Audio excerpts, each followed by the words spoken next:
for us a very special day. But we truly appreciate you guys, our media partners, coming out, because over the last few months we've seen that impact with our fans, and they really appreciate this. So we love having you guys out here and helping us continue to grow this on such a special day. Look, this is I think it's a great day for the club. It's also a great day for Birmingham, because we're obviously introducing one of NBA's greats, Hall of Famer Dominique Wilkins, to our ownership group. And to me, it's a very his NBA career speaks for itself. Hall of Famer, 9-time NBA All-Star, huge competitor. But when we were going through this process, two things stood out to me that really resonate. One, he really wants to win. I think that shows every time we talk about anything. Is really, can we take this team to another level? We got to win on the field. That's step one. And two, his commitment to Birmingham, just his community ties here. He has truly shown that he's committed through Culture City, but by being here in Birmingham, that he's like a local owner. He lives in Atlanta, but he's going to be here quite a bit, and we're really excited about bringing him on board in that capacity. And I'm going to introduce James Outland, sitting on the far right. He's our chairman. He's the most important person that actually brought Birmingham soccer to Birmingham for me, so I want to have him introduce Dominique. But he was the visionary for bringing professional soccer into Birmingham, created this thing called Birmingham Legion, and we're all here today from James Outland. Oh, thank you. Probably overstated. It's great to be here, and we appreciate all of you being here. And kind of a funny story, my first job out of college, I was in the sports marketing business, worked for a company called ProServe, and probably our most marquee athlete was a guy named Dominique Wilkins. So I've known Dominique for about 30 years, and he's aged a little better than I have, but it was really awesome when Dominique reached out and said, hey, I love what you guys are doing with the Birmingham Legion, and I'd really have an interest in getting involved and getting engaged, and more importantly, becoming an owner. And so it's just been an awesome experience to bring Dominique and Julian Maha into our group. They've got the great connection that Jay mentioned to Birmingham with Culture City, and we're excited to really partner with Culture City as well. It's a huge opportunity for the Legion. And I think, one of the things when you think about Dominique, he's not just a phenomenal athlete with an incredible history of performance in the NBA, but he's got a really good business sense. He also has a really good social reach. He's committed to not just being a part of the team, but really helping elevate the Birmingham Legion to a whole other level. And so we're excited to have him here. Dominique, I'm going to kick it over to you because that's why everyone's here. Okay, no problem. Well, again, thanks, guys. I appreciate you guys having me here. This is it's kind of surreal a little bit because, my kids started out in soccer, and I wanted them to start out in basketball, because of Dad, but they started soccer, and it was really good that they were really diverse at a very, very early age. And so I had to look outside of basketball to look at other sports and see what my kids would be good at. But unfortunately, my son got a little taller. He's 6'11", now 16, so soccer was not going to be in his life. But A goalkeeper. Yeah, well, he could be a goalkeeper. Yeah. But what, the most important thing, the reason why I'm here is because of Culture City. Julian Maha and his lovely wife, Michelle, who brought me into Culture City. It's a funny way how we met. We met on social media, and we fell in love with each other. And it's like a marriage made in heaven between Maha and his family. And so I had a lot of, time to spend here in Birmingham, been here quite a bit. And so we talked, before we even talked about being a part of a soccer team, is what can we do in Birmingham to help grow our brand, Culture City, but more importantly, do some type of investing here in Birmingham. I said, I want to be known as something other than just an Atlanta Hawk. And so this was a perfect opportunity to be engaged with a young franchise that's coming up, not just a young franchise, but, they're winning some games. And that ultimately, that's what it's all about.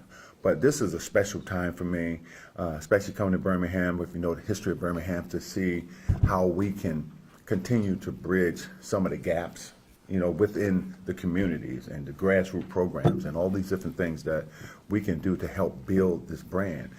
Because, you want to build it on the field, of course, that's the first and foremost, but you also want to build around the arena as well. And that's the outside walls, the community, the business world, to help them, help us embrace it even more. So that's the biggest reason why, and I can't tell you how thrilled I am with these two guys who've given me the opportunity to be a part of a growing, great young franchise. So I'm thrilled to be here, man. And like I said, I'm not just a billboard brand. I don't want to be known as just that. I want to be known as a guy that's going to help these guys, help me understand the game even more, but more importantly, help grow it where we continue to thrive to win. And that's first and foremost. So, but if you guys have some questions you'd like to ask me, I like to keep it like a family environment, so don't be afraid to ask a question. If I can answer it, I'll do I'll so. start. Yeah. One question, your background with European soccer, like that you don't pop in as a new soccer fan, you're familiar with the Yes. sport. Can you talk about that part of really the enthusiasm, how big soccer is around the world, and what you guys really want to do with blowing it up here in Birmingham? Well, first of all, I'm a French American, so I was born and so born in France. A lot of people might not know. And so I saw soccer at a very early age, but as I started to become into retirement, I played in Greece and I played in Italy, and I saw soccer on a whole different level. Going into arenas of 120,000 people, and it's pandemonium in there. So I saw soccer, the excitement that they had in Europe, and I said it a while ago, why did we don't have that type of excitement in soccer in the United States? And then next thing you know, years later, it's exploded here now, and it shows you how universal this sport is. And so I'm still learning, like a lot of people, but I had a chance to see it up close and personal when I lived in Europe. Did you have a chance to go to either of the MLS games here this season? And if so, just talk about the excitement and how much the fans are really getting into it. Well, I went to a couple of games in Atlanta when they came to Atlanta. I went to maybe about 6 or 7 games that I've been to, but a lot of times, schedules conflict, and so you don't get to go as much as you want to. But now that I'm involved in it on a different level, I'm gonna be very involved in it. So I'm gonna be coming to a lot of games. Dominique, why do you feel that it's so important just to bridge that culture? You talked about the community, and why do you feel that soccer is the sport and the platform to do that? You know what's so crazy? I grew up in the civil rights era. And believe it or not, I mean, I'm a lot older than I might look, I know. And so I see the need to continue to grow relationships, and help people look at people as people, and that's it. And, being around during that time, you've seen a lot of heartaches and a lot of injustices and all that. But sports have a great way of bridging gaps. And that's the biggest reason why I want to do here in Birmingham, birthplace of civil rights, and see how it's changed, how it's continuing to change for the better, and positive business, opportunities here, as well as sports opportunities. I've been coming to Birmingham a long time. SEC tournaments. I played against a couple of guys at UAB. One guy you might know, Oliver Robinson, a guy who played here. I played against him when I was in college. So I spent a lot of time in this city. So it's not like I'm new to the city. So just now getting more familiar with it. Can you talk about the relationship with Culture City? We know you are the chair of the board. You guys had the Culture Ball here in August of last year, exposing a lot of people to what you do. Can you talk about how important that relationship is when we talk about inclusion? Well, the biggest part of that relationship is Julian and Michelle and we all have kids that's on the spectrum, that special needs some sort of assistance that they need, probably for the rest of their lives now because of what we've been through as a family. Culture City helped me understand how important that we have to send a message out that their lives matter too. And we often overlook people who are dealing with these needs. And so when I was introduced to him, he helped me understand more how to deal with my own kids. I have 2 kids that's on the spectrum, dealing with some form of autism or special needs. I have a daughter my youngest daughter is 14. She's wheelchair bound. She's had spinal bifida, and she's been in the wheelchair since day one. So, and one of the things that touched me, she said, "Why can't I walk like my brothers and sisters?" And how do you really answer that as a parent? And I always tell her, I said, we're working towards getting there, You know, just be patient. Dad's gonna, you know, he's gonna put any resource possible, find any resource possible to help you have a better quality of life. And so I've been on that mission for the last 15 years with her. But when I met Julian Maha, it just changed my life. And so that's why I'm here. That's why I'm chairman of the board of Culture City. And to see what Culture City have done over the years, how many sensory rooms we have, how many sensory rooms we have now, like 900 some, 400? 400 sensory rooms around the United States. That's making a difference. And that's truly amazing. You know, and our fight is just begun. To make the impossible possible. That's our goal. Now the connection exists, what plans does the Legion have to help promote the mission of Culture City?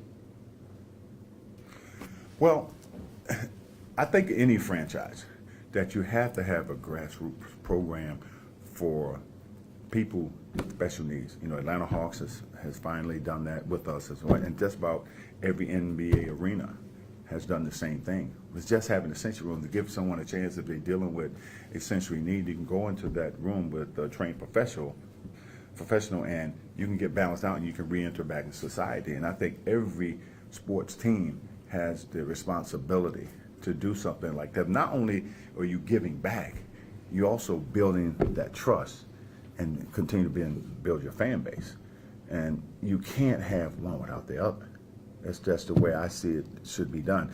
But in building that, you know, that build the interest with your players too. Your players get involved in the same fights and struggles, but more importantly, it helps build their brand from a philanthropy standpoint, you know, not just from a sport standpoint. So for me, I remember back years ago, a long time ago actually, a guy said to me, he said, when I was 12, he said, I'm gonna teach you this game and you're gonna owe me. And at 12, I didn't know what that meant. But he said, the only thing I want from you is to give to someone else what I'm about to give to you. So he gave me the courage to leave home when I was 16, and I never looked back. I've been a man in the house since I was 12. And so for me, having that type of tutelage from someone who really didn't know me very well, but he saw something in me. And so that's how I live my life, too, giving back. Yeah, and I'll add to that. I think one of the most important things when we were talking with Dr. Maha and Dominique was about, you know, making it aware by Culture City and giving more awareness to our players. So we are going to introduce it in July on the lower half of the jersey. So you'll see Culture City's logo, and we're going to have a game featured just as a title night for Culture City to create more awareness. And obviously, I hope you all know we're going to go visit there will still be some things going on. There is a sensory room in Protective Stadium on the far northeast side. So all these things are in alignment, but for me the most important thing is that we start talking about this. We start be part of normalcy in our conversations, because you have families dealing with it. It's not just children, it's the families as well. So it's making sure that we're talking about it when we can. What are some elements of the city of Birmingham that attracted you to invest here and partake in the Culture WBRC? Well, just my consistent involvement in coming back and forth to Birmingham. I kind of saw the vision early on. I didn't know it was going to be soccer, but once I, you know, understood there was a soccer team who was thriving, doing well, and the more I came down here, the more interested I became. So, and like I said, this is a young franchise, and they already have a taste of winning. So, man, that's important. And when you get a young franchise, you know, winning early, that tells you you're building a personality, you're building a culture within the city, and I just want to be a part of the growth of that culture. This is for anybody on the podium. Because of the winning of the Legion, there's this appetite and the question, are they going to be an MLS team? And so I want to put that out there. Is there a desire, is there a path to go in that direction? Well, I'll say that we want to win. And winning brings a lot of things with it. And I think one of the things that Dominique said, which is important, is we want to win on the pitch, which is obviously, you know, on the scoreboard, but we also want to win off the pitch in our community. And the three important prongs for us really are community, pride, and passion. And I think if we keep winning and we keep putting fans into the stands the way that we have, you know, with our Open Cup run, I think the sky's the limit for where this team can go. Ms. Rowland. you know, whenever you first, you know, invested in this club, I don't think it's a secret that lower league soccer was not the smartest investment, if you will. But, you know, with the announcement coming out yesterday of the new facility, the new training facility, is that kind of showing true long-term investment in not only the club but the city itself? Yeah, I think we've demonstrated a long-term investment in the club to date. This is, you know, while we're young, this is our 5th year in playing, you know, in the league. But we, you know, probably spent 3 years before we started playing, you know, building the team and investing in the squad and bringing on Jay and our coaching and, you know, a lot of the personnel that make everything happen behind the scenes. The practice facility, I think, is going to be state of the art. I think it's going to be a practice facility that is probably the best in the league and certainly will rival any upper division team. And I think we'll really benefit from that because one of the things that we want to do is we want to activate the practice facility to bring in preseason tournaments, to bring in youth tournaments, to bring in other activities that I think will really be great for Birmingham, but really also great for our players. If you've got great facilities and you've got a commitment from your ownership and from your front office, winning becomes something that gets maybe not easier, but you know, hopefully we can provide all the tools to make winning better. Well, the practice facility definitely is going to make a major difference. You know, I saw the practice facility, been a part of that whole structure in Atlanta, with the Hawks having that practice facility to have the state-of-the-art equipment that you can train and get these guys ready. So you want to stay ahead of your opponent, and this is a great way to do it, is make sure you have a facility that they can use on their off time, you know, doing come early or late, and whatever you want to do as far as training. You have all that right there in your backyard. So the training facilities always is very important for your team. There's another benefit to it also, and that's when our visiting teams come to play and they see our practice facility, they're going to want to come play for the Legion. I'm going to add one more benefit to it.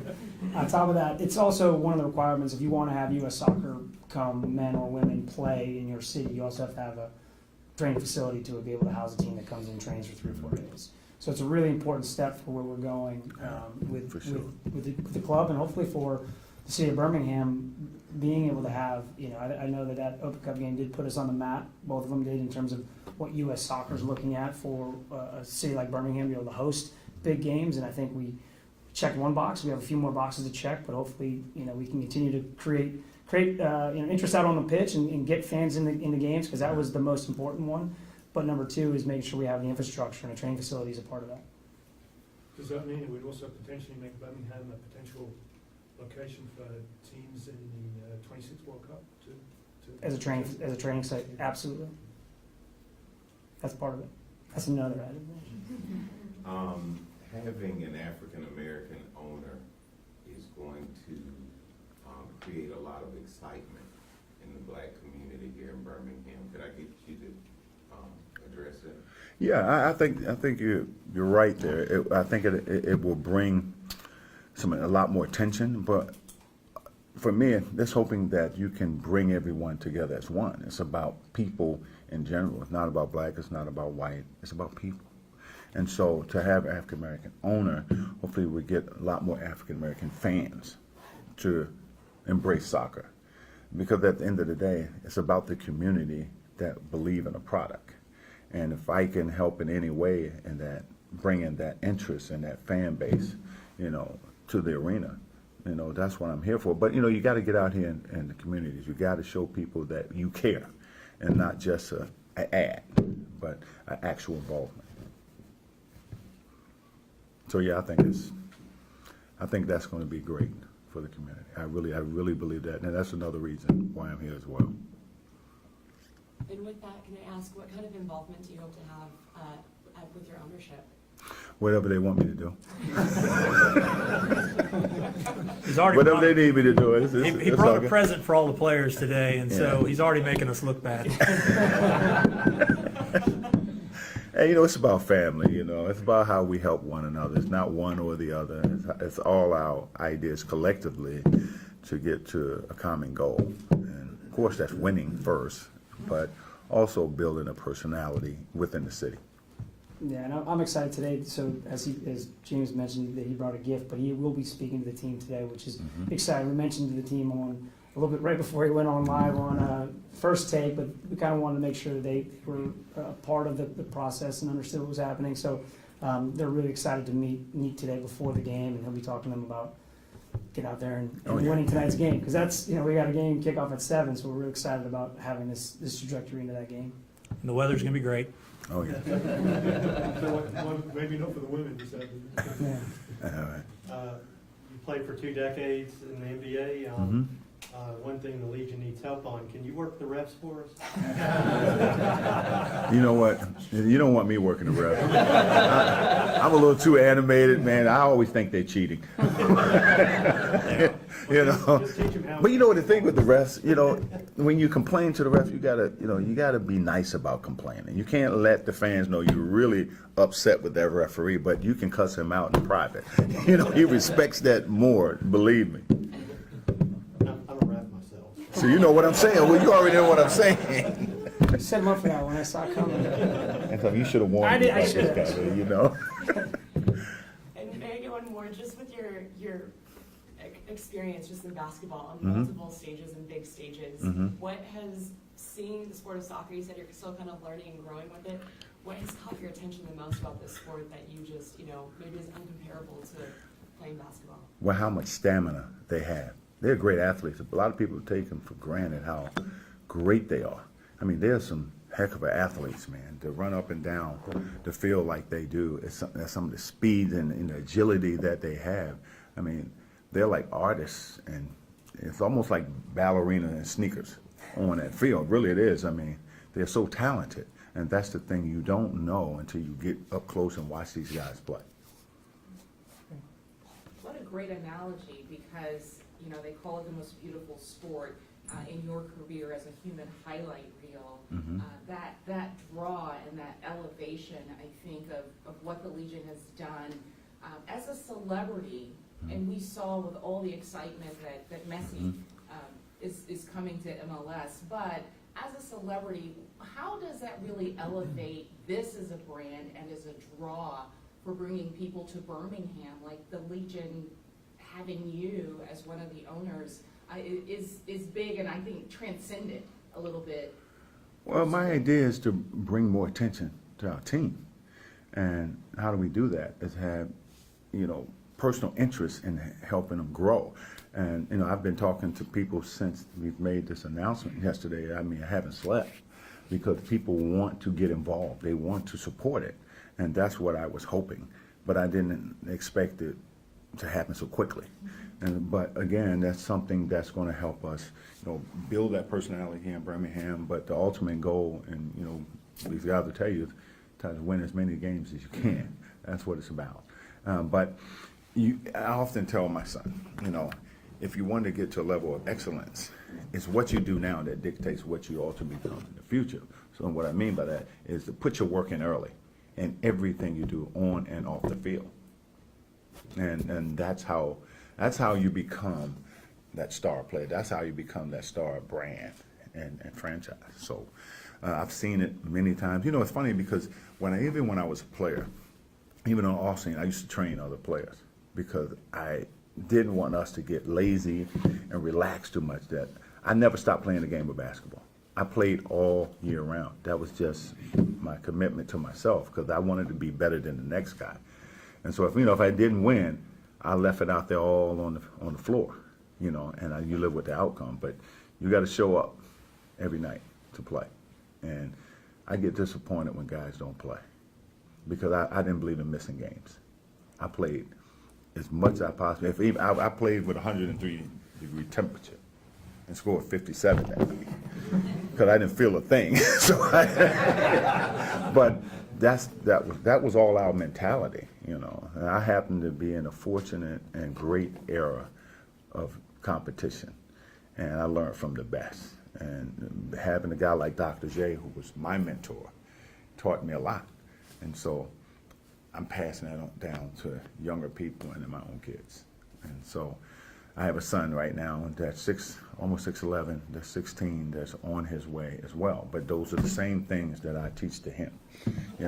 Do your work now, and you'll be happy with what you accomplish later in life. That's why we wanted the locker room time. I was about to say, there's your pregame speech. Hold that on, put that on ice for a second. Everybody's ready to charge out Kind of of threw here. that one out there. That was didn't good, I? that was good. Do you find that there's parts of you that are maybe coming back from like being an athlete and stuff now getting involved, you know, with the soccer team and getting even more involved? Do you find that there are kind of parts of you coming back from when you were a competitor yourself? I'm a competitor. You know, I compete at everything. So yeah, and definitely parts of that come back. Like for example, with my kids, especially young men. If I'm working out with them, and if I work out my sons and friends, I never let them win. Never. And if you're a parent, you got sons, don't let them win. Because if you let them win, they don't really learn anything. So you got to be met with a little failure first to appreciate winning. And because my older son used to cry all the time. I said, man, why are you crying? You know, because his mom was like, you never let him win. I said, he's not going to beat me till he beat me. You know, I'm too old, he's too good, one or the other. And I quit on both of my sons when they got to the point they were a little better, because I was going out on top. That's true story. Reg. Go ahead, Reg. Nick, I know you did a lot of research into the USL before you made this decision. I think there's a misunderstanding possibly with the folks who aren't hardcore soccer fans thinking that the USL is minor league soccer when it's actually professional soccer, just second division. Tell us your thoughts on the USL, and personally, I enjoy the USL more these days than I do the MLS. Well, you know, and you're right. You know, professional sports is professional sports. You know, and there's different levels, of course. But your ultimate goal is to get to the top. But the only way you can do that is win.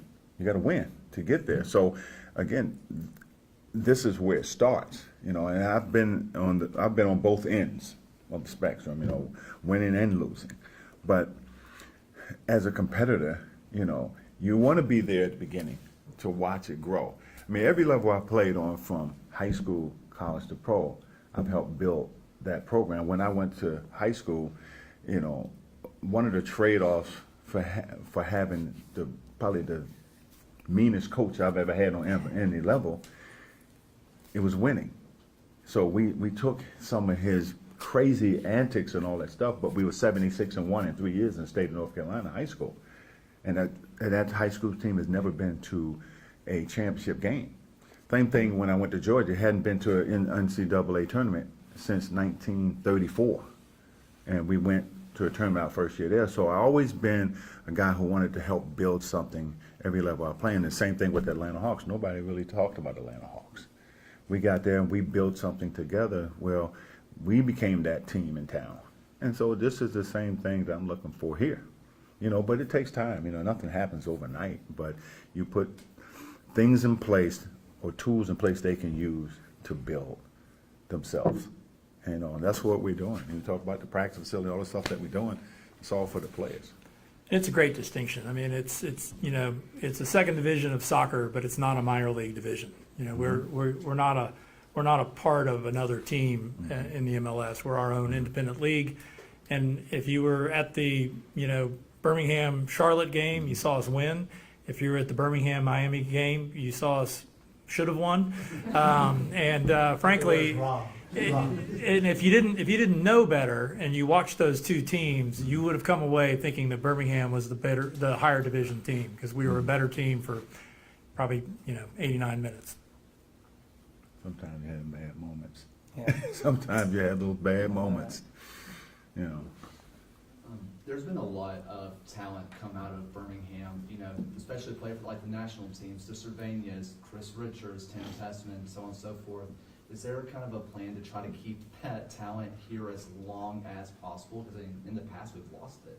Yeah, that's happening now. And I think that was one thing that just wasn't that pathway that we're providing now, both the USL, our academy, Legion Academy, and the USL2 team that we're piloting this summer. So we're creating that pathway now. We have our hands on every developing player in this area, and we actually work well with Terrence Desmond, and I hope you know Chris Richards is going to be here tonight to be at the game in support of Dominique, but also Birmingham Legion. But yeah, that's the key. Is that my big goal for this is to create an environment for the young boys and eventually girls to train and be in an environment where they don't have to leave home to go to Dallas or go to Houston or go to another city, because the training they're going to get here and the development they're going to get in Birmingham is going to get them to that next level. And we know, I've been in those academies. I helped build the New England Revolution Academy, so I understand what the competitive level has to be at that youth level. And so we're going to make sure that we have their, we're working with them. And look, if it means they have to go to Dallas because they're going to sign a first-team contract with Major League Soccer, then that's going to happen. But we don't want to stand in the way of any of that. We want to build it so that they have the best possible pathway to success. That's been goal one from our academy. And Legion's built that now. I mean, Yeah. 7 or 8 years ago, really aspiring good soccer players left Birmingham. Yeah, they had to. And today they don't have to. And that's a huge deal. We're good. Clayton, anything? We're good? All right. If anyone wants, is there any, what are we gonna go up to, is there, okay, You you can head on to the field first for a little B-roll. Yeah. That's all right with everybody. Okay. You want to join us? all right. Thank you guys for coming. Really appreciate you guys being here. This part of what we're doing here in Birmingham is critical. Like I said at the beginning, our partnerships with you guys, the media partners here, is so important that we get on TV, we get in the written press, that people know that we're playing games that we're trying to do in Birmingham. All right. Thank you. Thank you. Thank you all. Before Appreciate we it. dismiss too, we've got multiple more board members from Culture City, members of the band Group Love that would want to step up. That's right. We're gonna. Don't be tongue-tied. And Christian, the floor is yours. Yeah. Thank you. Hey, you guys come. You can have a seat. You sit with them. Keep it warm, please. I'm a guy. You guys stay. We're gonna let you get in the middle. How about that? Okay. I don't know what I was way too, so. Oh, I'll just take this seat. Well, first of all, I want to personally welcome them, the Board of Culture City, and that shows you how important of work that we do with Culture City to have people like them want to be a part of it. And most of us have someone we know, or a kid or a family member who's on the spectrum. So to have you guys a part of our organization, hey, we're so excited. So Thank with you. that, I'll open up and let you guys go. Well, thank you, guys. It's an honor to be here. It's so crazy to be sitting next to Dominique right now. This is like a dream come true. Oh, you make me feel good. Oh, good.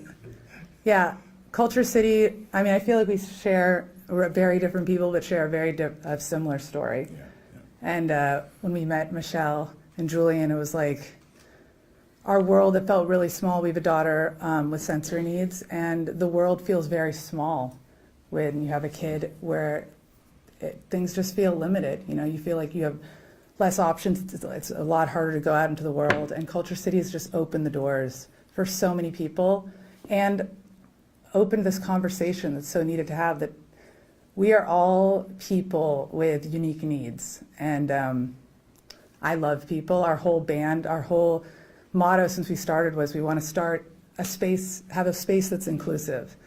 And Culture City just takes it to the next level. Instead of it just being when we play for our audiences, now it's let's open up the whole world to be inclusive. And it's magical. It's not just beautiful, but it's necessary. So this conversation, it's been a long time coming. Well, Yeah. I'm all speeched out. No, No, but what you said. again, what she said is so important, that so many people that you don't even know who are dealing with the same issues that we're dealing with our kids. And believe me, it's hard. It's hard, and it's something a lot of people don't want to deal with, because it is hard. But it's a responsibility that we have, someone has to stand for them. Someone had to stand on the wall for them as well. So that's what we do at Culture City, and that's where you have great people who come about part of our organization to help us continue to share awareness. And we have programs even for first responders that we help them understand what this is all about. And you can recognize when someone is having an issue, and now you know how to deal with it. Instead of the first thing you do, shoot or calling the cops or something, you know how to help them balance themselves out. So what we do is very important work, and we continue to need people to help us fight through this. So again, I can't thank you enough for being a part of it as well. So Yes. thanks. Thank you. Thanks. Sorry, real quick, one of the things we were talking about is this is sorry about that. we need your bag against jerseys. I want to show them what we're going to feature as we talk about. See Culture City on the back of the jerseys. You'll see this going forward in July on all our jerseys because we want. This is that conversation of opening up the dialogue, making sure that everyone understands. When you see that on a jersey, you say, "What is Culture City?" Yeah. And how can I help or how can I participate in what they're doing because it's special. So we want to make sure you guys saw that. That's something here that we want to make sure that. That's so cool. Yeah, there you go. You can have your. Thank jersey. you. These are our jerseys. Yeah. What up? So thanks, guys. We appreciate it. Yeah, thank you guys. Can we get the spelling of your name, please? My name? Yeah. Hannah, Hannah, Hooper, Hooper. And my name's, you need my name too? Sure. It's Christian, Christian, Zucconi. It's Zucconi. Yeah.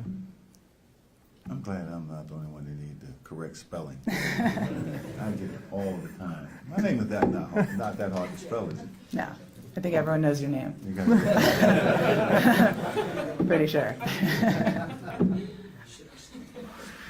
tell you, my fiance didn't know who I was when we met. Oh, so she says. No, I'm just kidding. so I had this situation where I'm speaking at these kids at a church, and this police officer comes in, this beautiful lady, and she said, I'm supposed to take some pictures of some guy named Dominique Wilkins, and I'm standing there, and I'm like this. That's me. She did not know That's who awesome. I was, and it just turned me on. That's amazing. No way. I'm all in. I actually don't know who you are either. That's how it all happened. True story. That's awesome. Dominique mentioned earlier how many facilities Culture City has around the country now. It's a pretty surprising and overwhelming number, actually. But do you have a handle on how many people you've actually managed to help over the years that Culture City's been around? I honestly have no idea. I feel like a lot. It's a lot of people. Yeah. I mean, we have a situation where a kid went to prison, young kid, because he was not taken in to be evaluated. And they gave him 50 years for attempted murder on himself. Yeah, you ever heard of that? Yeah, we didn't even. Right. But no, we was able to get that community 10 years, and now we got him a full pardon now, right?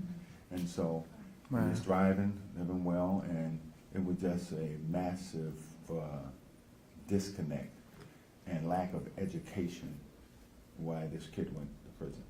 And so those are a lot of things that we do. We help people recognize some of the mistakes that they've made and try to correct them. Building on that same message, how important is diagnosis? Well, diagnosis, that's the first thing. You know, I think everybody has to be screened. You have to have screening programs to identify what kind of issues people are dealing with. And I do that with diabetes awareness, which I've been a part of for 15 years, is everybody has to have a screening to build the kind of portfolio of your health. So if something go wrong is going on with your health, you know how to treat it. And being on the spectrum, being autistic or dealing with sensory needs is the same thing, you know. So we've done a lot of that. We're still doing a lot of that now. So it's very important work that we have to continue doing. We need more people to get involved with us in this fight. Everyone needs help, though. You know what I mean? I feel like the spectrum is so enormous that getting evaluated just gives your child or yourself or your friend an opportunity to get specific help, and that's so unique to every individual, just like therapy, just like rehab, just like anything. And I think, yeah. I also just want to say, in life, we never know who our teachers are. And these kids, at least I'm around a lot of kids who are on the spectrum, they are far and away the most interesting, most unique, most beautiful people I have met. And it's really important to slow down sometimes and see, it's surprising where we learn and where we grow. And I think that Culture City is just giving us an opportunity to like shed some light on these incredible humans. I mean, we all are people with full souls, regardless of how we come across, you know? And yeah, it breaks my heart sometimes that people get overlooked that are so special. And it's just time to change that. Cool. The end. Thanks, guys. Appreciate it. Yeah. Yeah. Cool.